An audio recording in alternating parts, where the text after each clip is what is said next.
Hare Krishna. So I welcome you all to the session 3 of the Radhashtami Meditations. So we're going to celebrate Radhashtami in the next few days. So when we prepare our consciousness, our heart, in such a way that we actually appreciate the appearance within our own hearts, that is the actual celebration of Radhashtami. So Radhashtami is not just a day when we observe fasting and do some external rituals and, run about certain errands. It's much deeper. It is our endeavor to invoke the presence and the mercy of the great personality like Lord Krishna during Janmashtami and Srimati Radharani on Radhashtami in our own hearts. It has something to do with our consciousness. Yeah. So it is all about preparing our consciousness. So this humble endeavor is, to achieve that end in our small way, insignificant way. So in today's discussion, we're going to discuss about how to pray to Srimati Radharani. So it is a very important aspect of devotional service wherein we learn how to approach a great personality, be it approaching a senior Vaishnava, or be it approaching this guru, spiritual master, or be it approaching great Vaishnavacharyas, or approaching the Supreme Lord Krishna or his associates. It is very important for a sadhaka to learn the mood of approach. Yeah, because as such, Vaishnavas are, desire trees. Yeah, and the associates of the Lord are full of mercy. They're oceans of mercy. But how do we tap into that mercy? How do we unlock that whole treasure house of mercy? The key is by learning the methodology of approach. If we learn the art of the right approach towards a great personality, we are in for a big jackpot. So if you see the whole scriptures describe about, like, for example, the Pandavas, how they receive, honor, and worship the great rishis who come to their kingdom, or when they meet them in the forests. Yeah. How they offer their respects to them, how they treat them, because of which they melt, the hearts of the great souls, because of which they receive so much of mercy in return. So similarly, today we're going to learn how to approach the unlimited oceanic compassion of Srimati Radharani through the prayers of Srila Rupa Goswami, called Prarthana Paddhati, which is written in Stavamala. It's a very beautiful rendition of prayers. So today we will go deep and dive into this beautiful prayers, which are one of my favorites. So why is it that we approach Lord Krishna through Srimati Radharani? So we all know the conclusions of all Vedic scriptures is the ultimate Vishaya, the object of our love and devotion is Lord Krishna, the Supreme Personality. But Krishna has made a system. He himself says, Ye me bhakta jana partha. One who says he is my devotee is actually not my devotee, O Arjuna. But one who is a devotee of my devotee is actually my devotee. Yeah. So if you really want to approach Krishna and offer your devotion to him, the system that he has made is that we approach him through his devotees. So, and who is the greatest of those devotees? The greatest of the devotees is Srimati Radharani herself. She is the pinnacle of devotion. She is the embodiment of pure devotional service. Yeah, and nobody can be a greater devotee or perfectionist in devotion than Srimati Radharani herself. So all the devotees, that is why, take shelter of Srimati Radharani to approach Krishna. Why? Because Srila Prabhupada said that if Radharani recommends any Jivatma to Krishna, oh Krishna, see, look at this devotee, he's such a wonderful devotee, Krishna can never reject. No matter what, how fallen the person is, Krishna immediately accepts. Why? Because the recommendation is from Radharani. And Srimati Radharani, she is Karuna Kurumai, that is, she is the embodiment of the compassion of Lord Krishna. Entire compassion of Krishna, if it has just come out and taken a embodiment, that is Srimati Radharani. So Krishna wants to give his compassion through Radharani. So that is why we approach Krishna through Radharani. So, and how merciful is Srimati Radharani? I'll just tell a short story, and with that we will enter into the Prarthana Paddhati. So this beautiful pastime at Shivakori in Vrindavan.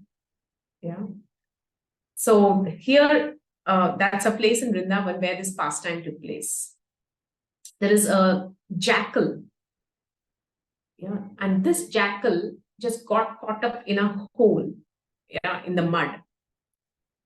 So some of the cowherd boys over there, seeing the jackal struggling there, they were all the more a little notorious. So what did these people do? What did all these cowherd boys do?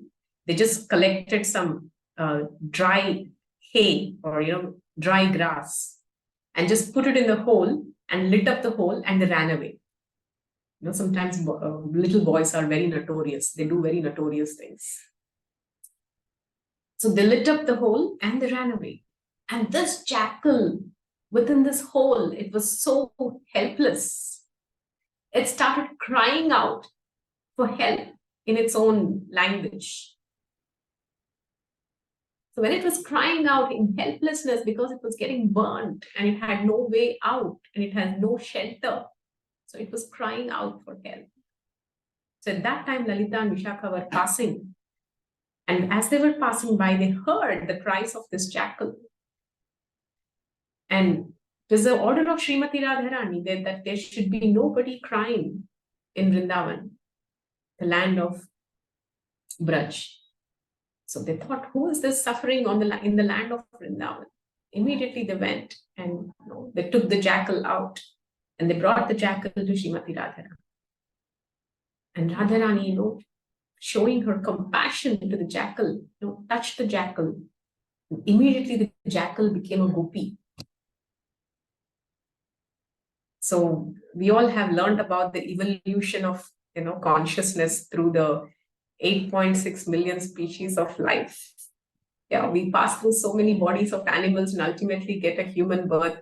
And in that human birth also, if rarely Brahmanda Brahmite Kona Bhagyavan Jiva Guru Krishna Prasade Paya Bhakti Lata Jiva. Rare soul will get the Bhakti Lata. And even after getting the Bhakti Lata, after going through so many processes, of obstacles, internal and external, and it's such a great journey through, Shraddha, Sadhu Sangha, Bhajana Kriya, Anartha Nivritti. It is never ending, It's just a process that goes on. And passing through the 9 stages, one might attain the ultimate perfection of prema. And even in prema, there are so many rasas. And the highest is the rasa of madhurya. And in that madhurya bhav is the gopi bhav, which is, the topmost perfection. It is inaccessible to even the topmost, best of transcendentalists. And this entire journey is cut short like this by the mercy of Srimati Radharani. She just touched the jackal and she became a gopi. So this is just a promo, what the mercy of Srimati Radharani can do. Unimaginable. So I'm sure this is enough appetizer for one to become enthusiastic, truly yearning and truly wanting to receive the mercy of Srimati Radharani. So this prayer, the Prarthana Paddhati that is written by Srila Rupa Goswami, is how to appeal for that mercy. Yeah. So once we will recite this prayer together and I will get into the meaning of the poem. Okay, so let me screen share.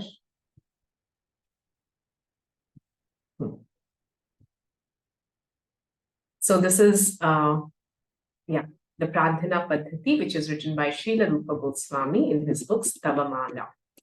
We'll read the prayer and later I'll explain the meaning of each verse. Shuddhagangeya Gaurangim Kurangi Nangi Mekshanam Jitakotindu Bimbasyam Ambudambara Samvritam Navina Vallavi Vrinda Dhammilottam Samallikam Divyaratnadya Langara Sevyamanatanushriyam Vidagdhamandala Guru Gana Gaurava Manditam Abhipreshta Vayasyabhir Ashravir Chanchalapanga Bhangena Vyakuli Krita Keshavam Goshtendra Sutta Jivatu Ramya Bimbhadaramritam Tvamasau Yachate Natva Milutanya Punatake Kakubhir Vyakula Svanto Jano Vrindavaneshwari Kritagasyephya yogepi janyosmin kumatavapi dasyadana pradanasya lavamapi upapadaya yuktastvaya jano naiva dukkhito yamupekshitum kripadyoti dravachidda navanitasi yatsada. I highly recommend, if it is possible, these are just 7 stanzas of prayers. You can memorize them and offer these prayers. In fact, in the next few days is Radhashtami, and oftentimes devotees come and ask what we should pray to Radharani. So the best prayer you can offer, given by our great Acharya, Srila Rupa Goswami himself. So let us understand what this prayer is. So this prayer is composed of 7 stanzas and it is called the Pradhana Paddhati. So what is Paddhati? Paddhati essentially means that it's the methodology. Even in Telugu or Hindi, we call something a Paddhati, means it's a mode, it's a right way. Yeah. So Pradhana Paddhati means the right way of offering prayers to Srimati Radharani. That is the very title of this prayer. And it has 8 sweet stanzas, which we have just recited. And interestingly, Srila Rupa Goswami makes a very deep appeal in this prayer. Just give me a moment.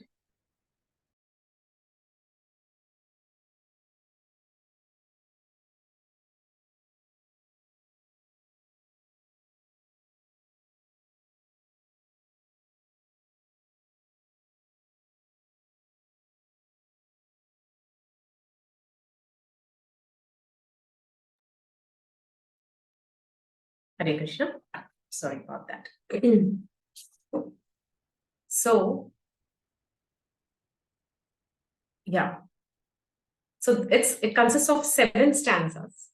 And the essence of the prayer is that Srila Rupa Goswami appeals for the mercy of Srimati Radharani.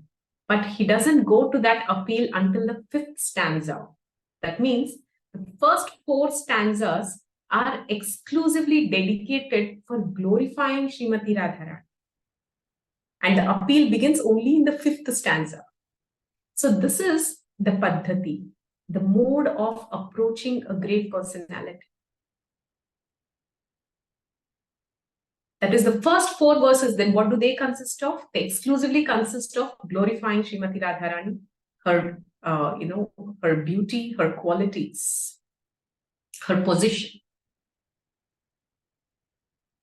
So if you see any devotee of the Lord, whenever they approach the Supreme Lord in any condition of life, the first thing that they express is glorifying the position of the Lord.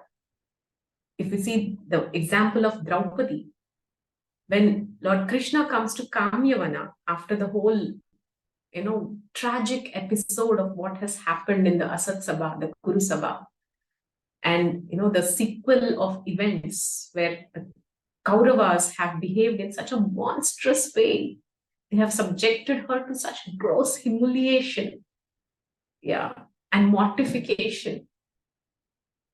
After all that she's been through, the Pandavas are sent on an exile to the forests. And when they were living in the forest, at that time, Lord Krishna, along with all the the Vrishnis, the Satvatas, the Panchalas, and all the different dynasties, the main people, the brother of Draupadi, Drishtadyumna, all these close relatives and associates. He comes to see the Pandavas in the Kamyavan. So at that time, Draupadi approaches Lord Krishna, and she had such a pent-up emotion that she has never expressed anywhere. She's just been through such a superlative degree of trauma, but she has never ventilated it. She was just holding it within her heart. And at that time, at Kamyavan, when she sees Lord Krishna sitting amidst all the gurus, she approaches him and she expresses her agony. But interestingly, even at that point, when she was in that peak of an emotional trauma, when she approached Lord Krishna, she didn't just jut out her emotions. She exquisitely, elaborately glorifies the position of Krishna, acknowledges his supremacy, his position as a supreme Lord. He says, "Oh, Vasudeva, hey Madhava, no, you are the supreme truth, the absolute truth himself. You're beyond the three modes, the three gunas. Yeah, you're the benefactor of all sacrifices." All the choicest of verses that she uses to glorify Lord Krishna. And then she expresses her agony. No, why did I deserve such a pain? Though I know I'm your friend, I am the Pandava Patni, I'm born from fire sacrifice, though I'm so qualified. Then she unleashes her agony. So this is the mode of approach. No matter what situation you are in, no matter what you want to express, the mode of approaching is first acknowledge the position, the supreme position, just like how here Srila Rupa Goswami in Prarthana Paddhati is glorifying the position of Srimati Radharani. He's glorifying her beauty. Yeah. And then, from the 5th stanza onwards, he begins to express his personal appeal, what he wants from her. So the first, let's see the first verses. Yeah.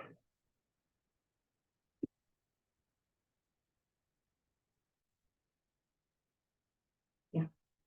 The first verse says this: Shuddha Gangeya Gaurangim, Kurangi Langi Mekshanam, Jitakotindu Bimbasyam, Ambudambara Sabritam. So in this first 4 verses together, starting from Shuddha Gangeya Gaurangim till Ramya Bimbhadaramritam, in the first 4 verses, there are 11 descriptions of glorification of Srimati Radharani. Yeah.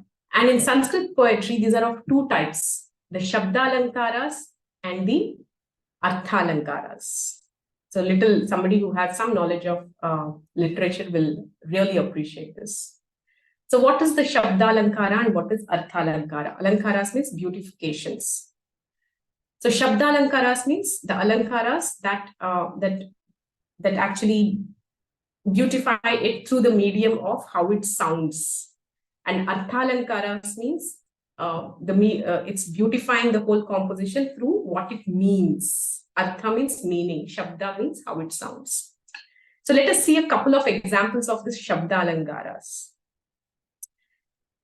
So yeah, first is, it says, for example, Shuddha Gangeya Gaurangim, Kurangim, Langim Mekshanam. So NG, there's so many, the NG is pronounced 3-4 times.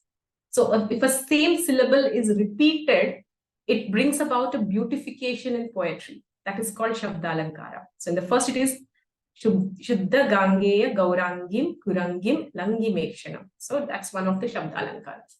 And the next 2 stanzas, it is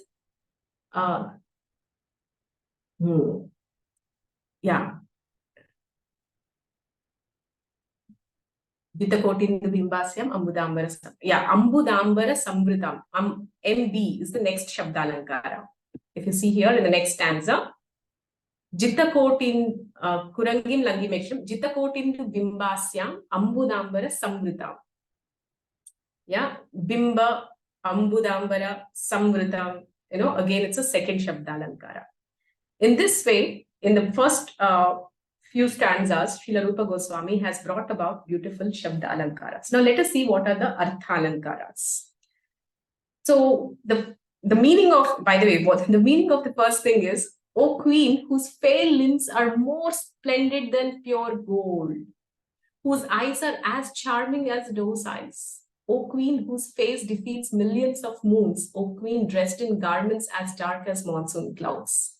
So this is the Artha Alankara. What is the Artha Alankara present in this? Here Srila Rupa Goswami is comparing Srimati Radharani, her complexion, to be more beautiful than gold. That means more golden than gold. Yeah, he's comparing her complexion to be more golden than molten gold. Now, how is this possible logically? How can something be like, let's say, more golden than actual gold itself?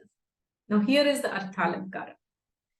Srimati Radharani is not an ordinary person. She is, the supreme goddess of fortune, and she is the origin of all the, feminine qualities. It is said that when all the feminine qualities take shelter of her, they become beautified. That is her position. Yeah, for all of us, we say that, somebody becomes beautiful because of their qualities, right? Like a woman becomes beautiful by her chastity. A woman becomes beautiful because of the way she respects. All the qualities are like ornaments which beautify a person. This is our understanding. But what is the position of Srimati Radharani? When all the qualities take shelter of her, the qualities themselves become beautified. That is the position of Srimati Radha. That is why this is the Artha Alankara. Her complexion is more golden than the molten gold. Another Artha Alankara. It is said that she has adorned, a sari which is of the color of the dark rain cloud. Yeah. So here also it's a deeper meaning. It's just not that, she's draped in, it's just not a description. Like, for example, we see somebody is wearing a pink sari, and we said, yes, that lady is wearing a beautiful pink sari. It's just not a description like that. It has a much deeper and profound meaning. So what does it mean? Srimati Radharani is adorning a sari which is of a deep, blue color, which is of the color of dark rain cloud. So there is a difference between the mundane beauty and the spiritual beauty, which I was discussing in the earlier session. So the mundane beauty is, the inner and outer beauty need not be congruent. Somebody may look very beautiful from outside, but maybe having very malicious intentions inside, like Putana. Another example is somebody may be very beautiful from inside, but externally they might not look very beautiful. But in the spiritual world, between the Lord and his associates, their beauty is simply the manifestation of their inner devotion for Supreme Lord Krishna. And for Srimati Radharani, not just her corporeal beauty, but her garments are also an expression of her love and devotion for Krishna. Her garments, the sari that she wears, they exude prema bhakti rasa. So that is a very deep and inner profound meaning of, the Artha Alankara of, like we've said, Ambudamvara Samvrita. Ambuda means cloud. Yeah, Samvrita means one who is adorning a sari that is of the shade of the, a cloud, a dark rain cloud. So this is the beautiful Artha Alankaras. So in this way, the first 4 stanzas are completely dedicated to glorifying, Srimati Radharani. And, the third one says, this is the last of the Alankaras that I would speak about. And the third one says,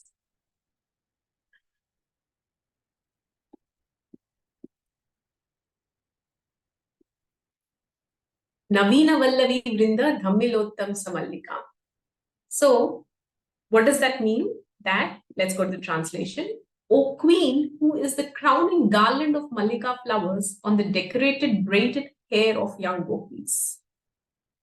So, what does it mean? That means, just like we say, crest jewel. So, what is the meaning of crest jewel? We all understand. When we want to compare somebody to be the topmost or the ultimate, we say this person is the crest jewel of all great qualities. What is the meaning of crest jewel? That means, a king's topmost ornament, embellishment is a crown. And in that crown, there will be some jewel, which is like the topmost, the most noble jewel, the costliest and the most valuable jewel is on the crown. So that is why if you want to compare somebody to be the best, we say that person is a crest jewel. So similarly here, Srimati Radharani is compared to an ornamental jasmine atop a braided bun. So why is she compared like that? So Radharani is, Vrindavaneshwari. She's the queen of Vrindavan. So Vrindavan is the land of forests. Yeah, it's a rural setting, and it's profusely gifted with all, it's where nature at its ultimate bounty. Yeah. So Srimati Radharani is, as she's the queen of Vrindavan, the comparison is not done with jewels, but it is done with flowers. Yeah, Mallika means jasmine. And she's like the topmost ornament of jasmine on the braided bun of a gopi. So she's compared to that best and most beautiful flower, amongst all the flowers. That means she's the best of all the gopis. And so why she's compared to flowers? Because, she's the queen of Vrindavan, a place of, where, close to nature, and also to, to bring about her, the sweetness, her feminine delicacy, and, her beauty, which is so close to nature. That is why this she's compared with a jasmine and not a jewel. So in this way, this is another Arthalankara. So in this way, every way, as I said, there are 11 glorifications in the first 4 stanzas. I have just given an example of 3 in terms of explaining the Arthalankaras.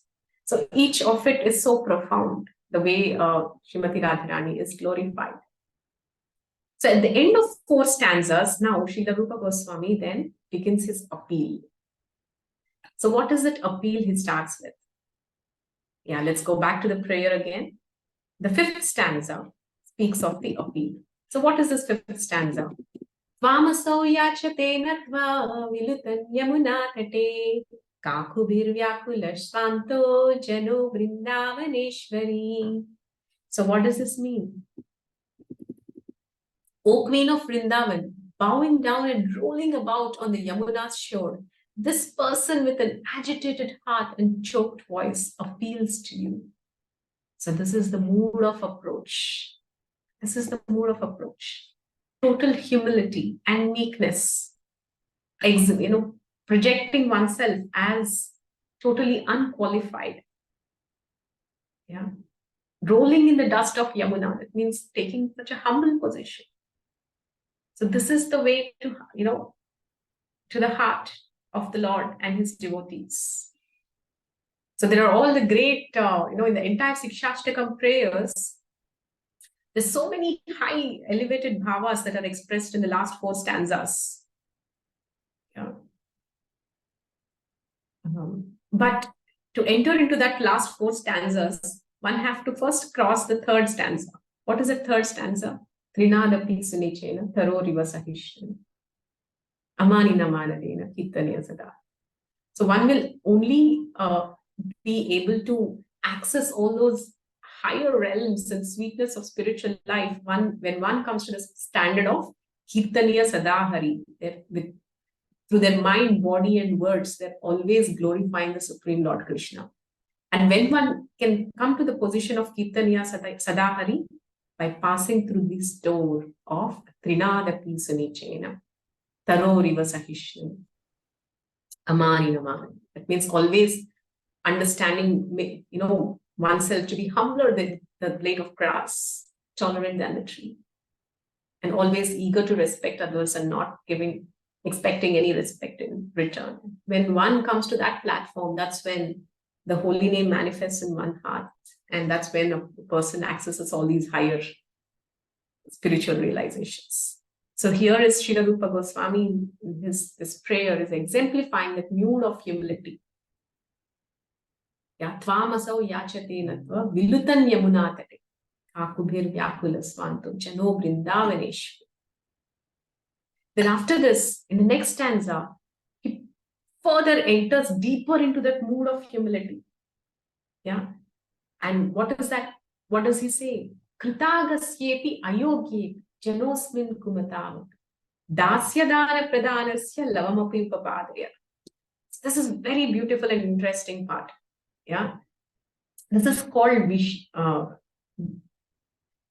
Vishesokti. Yeah. This is a kind of contradiction that is there.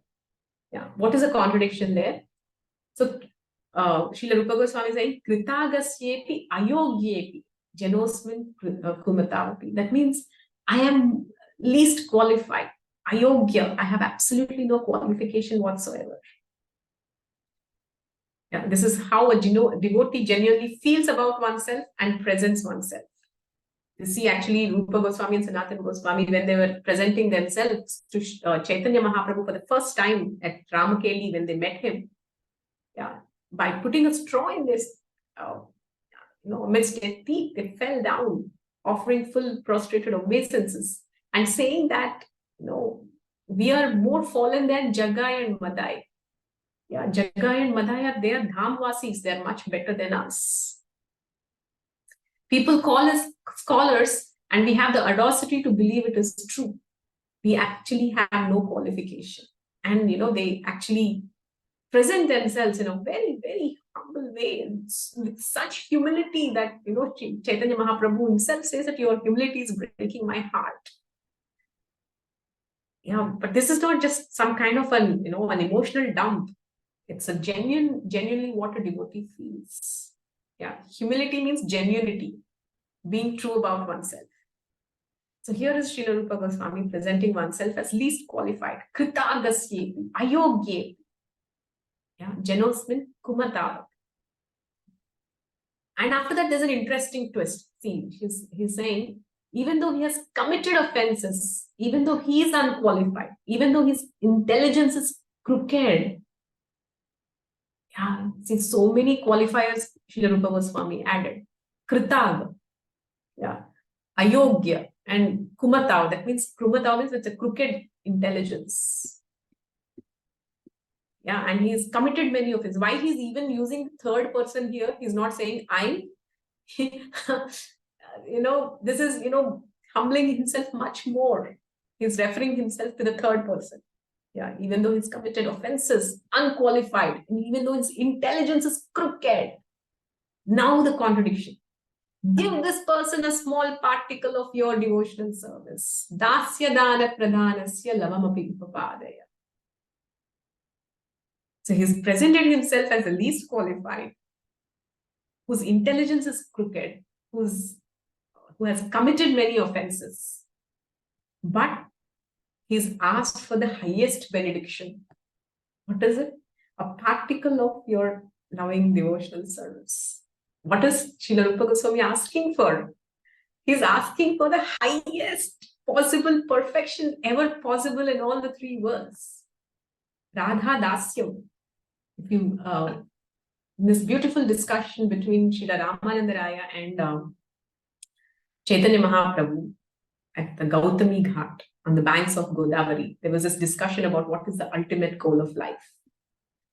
So Ramananda Raya actually, Srila Chaitanya Mahaprabhu takes him through the whole journey, all the way from, say the Varnashram, offering everything to Lord Vishnu as a matter of yajna, to surrender, to even, he says he's not happy with anything. He says, yes, yehi bhakya. This is all external, go higher and higher.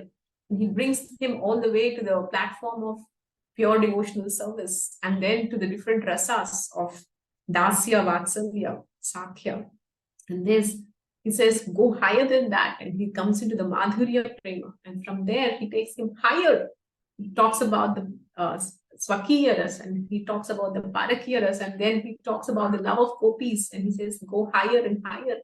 And he establishes the highest realm of pure devotional service and the ultimate goal that can be ever achieved by any Jivatma as Radha Dasyam, to become a servant of the servant of the servant of Srimati Radharani. That's the highest. So this is what Srila Rupa Goswami is asking after, humbling himself so much and presenting himself as so unqualified. He said, but, I ask for this. Please bless me with Dasya Dana Pradhanasya. Bless me with your pure devotional service. Allow me to be your servant. Yeah. And so this is the contradiction. Most unqualified, but give me the highest benediction. This is the boldness of a devotee. Yeah, only a devotee can, manage all these flavors. Yeah. He can present himself as the least qualified, saying that, I'm full of offenses, I'm useless, crooked intelligence. Imagine saying all these and then saying that, but I want nothing less than devotional service to you. And saying this, Srila Rupa Goswami gives a grand conclusion. What is the grand conclusion to this whole poetry? Yeah. Yuktas, Now here, this is also a very amazing way of ending the whole thing. He appeals to her compassionate heart. Yuktastvaya jano naiva dukkhitoyam upekshitam kripadyoti dravachitta navanitasi yatsada. Yeah. So how does this translate? Because the fresh butter of your heart is always melting in the splendor of your transcendental mercy, it is not proper for you to neglect this anguished person. This is how, Rupa Goswami concludes this prayer. So actually, there's a beautiful commentary of Srila Baladev Vidyabhushan on this particular few lines, where he says, in a very logical way, how Rupa Goswami has, appealed to the mercy of Srimati Radharani. So he said in the previous verse that I am the most unqualified, and my heart is full of sorrow. Yeah, my heart is full of sorrow because I'm in such an unfortunate position. Yeah, here is what he says. Yeah, I'm an anguished person. Yuktastvaya jano naiva dukkhitoyam upekshito. Yeah, so I'm full of sorrow. I'm in a sorrowful state, but you are very compassionate. Yeah, kripadyoti dravachitta navanitasi yatsada. That means he's telling, oh Srimati Radharani, your heart is as tender as the freshly churned butter. So what is the quality of freshly churned butter? I don't know if any of you have really churned butter, not the Amul butter that you get outside. But if you have really churned butter and you have kept it aside, what happens? Little warmth. Even if sometimes if the room temperature is a little high, what happens? It melts immediately. That's the quality of butter. So here is Rupa Goswami, he's comparing the heart of Srimati Radharani to freshly churned butter. Kripadyoti dravachitta navanitasi yatsada. So your heart is like the freshly churned butter, which melts at the slightest warmth that comes because of the ardent appeal of your devotee. Yeah, and you have such a compassionate heart. And what is the quality of compassion? Compassion always is, it takes away the sorrow of a person. And he is presenting himself as the most sorrowful person. So, because I am very sorrowful and because you're so compassionate, and the quality of compassion is to drive away the sorrow of the sorrowful person, I am the most eligible for your mercy. And I am not to be abandoned, from the compass of your compassion. Yeah. So this is how very logically Srila Rupa Goswami presents his case as, I'm the least qualified, but you're the most compassionate. You're supremely compassionate. And who else but me is eligible for this mercy because I'm so sorrowful and you're so compassionate. this is how Srila Baladev Vidyabhushan gives his commentary about this whole item of compassion. So in this way, in this beautiful 7 stanzas of Pradhana Paddhati, Srila Rupa Goswami has so beautifully, encompassed amazing poetic glorification, and beyond the poetry, deeply embedded is the beautiful message to all of us, and a beautiful protocol that has been given to us as to how to approach and access the mercy of Srimati Radharani, who is herself the embodiment of the supreme compassion of Supreme Lord Krishna.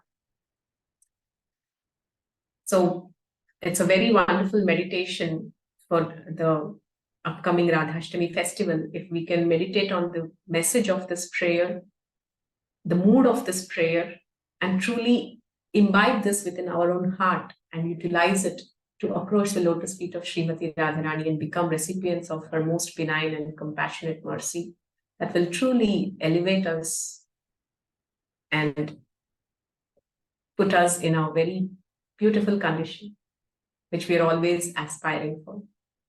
My Guru Maharaj has said that our greatest aspiration in any number of lifetimes is to earnestly desire from the core of our heart to become the servant of the servant of the servant of the servant of maid servants of Srimati Radharani. If we can earnestly desire this, that is a supreme perfection of our life. In any number of lifetimes it may take. Thank you all very much. Srila Prabhupada Ki Jai.